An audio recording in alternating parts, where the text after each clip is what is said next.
Andrea Lewis here. It's never too late to heal the past.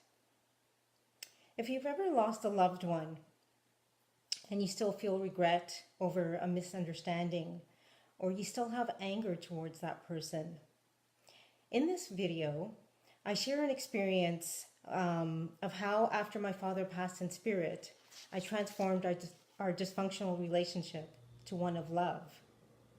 I also share a 3-step process in how to connect with your loved one in spirit.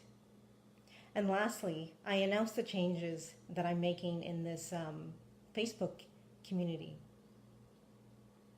So 3 years ago, I'm just looking over at my notes. When I learned that my father had passed in spirit, I was estranged from him for about 8 years. Actually, I had been estranged from my entire family. And it brought up feelings of intense guilt. And the range of emotions that I experienced almost practically immobilized me. And I knew that I would not be effective in making the funeral arrangements if I didn't process my emotions in a healthy way. So after I collected myself, I went into a meditation and I tuned into my father. I asked him for forgiveness, and then he accepted it, and then he apologized to me for my hurt, pain, and disappointment. It was a healing experience. I felt such relief. The ending of his life brought a new beginning of our relationship. He's one of my main spirit guides. He provides love, compassion, support, encouragement, and guidance. All that I wanted when he was alive.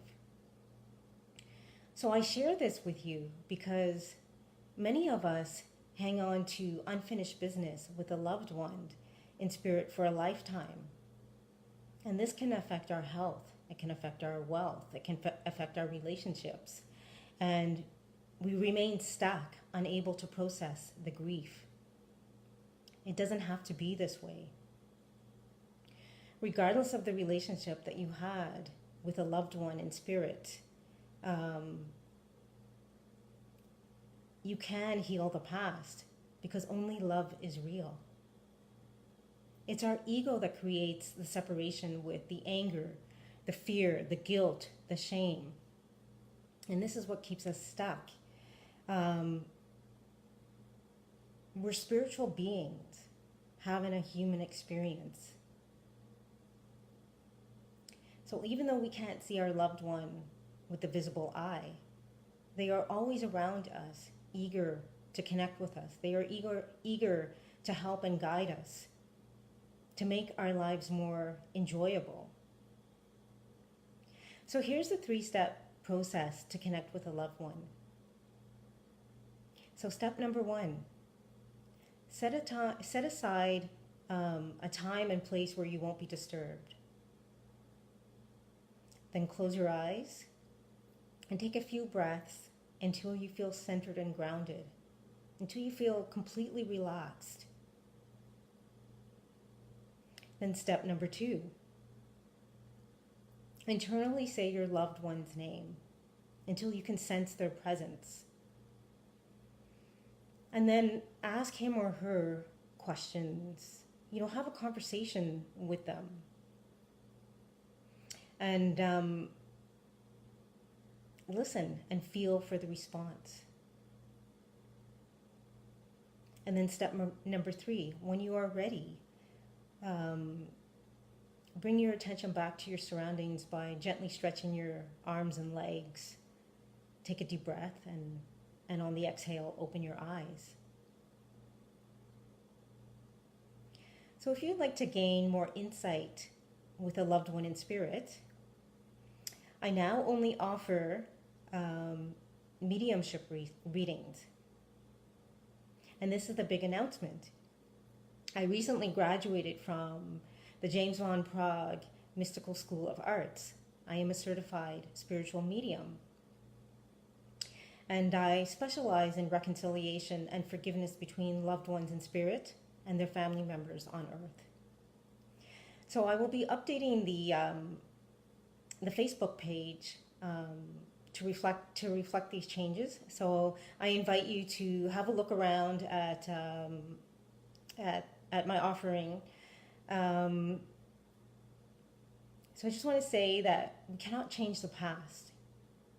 We can only create a better future by healing the past through forgiveness.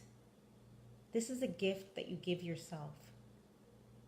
So a woman that I worked with really wanted to connect with her loved ones in spirit. And after she did, she experienced like a burden being lifted from her. Her aura was brighter and her energy lighter. So I not only convey the messages from a loved one in spirit, I incorporate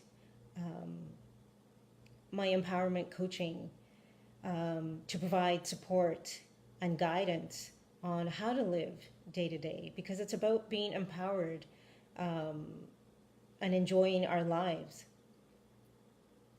So I will post a link below of today's newsletter, because I go into more detail of what I talked about today in the newsletter. And if you're not on my newsletter, why not? I invite you to sign up, and if you know someone who would benefit from today's video, I would be grateful if you shared this with them. So thank you for joining me today. Until next time, be well.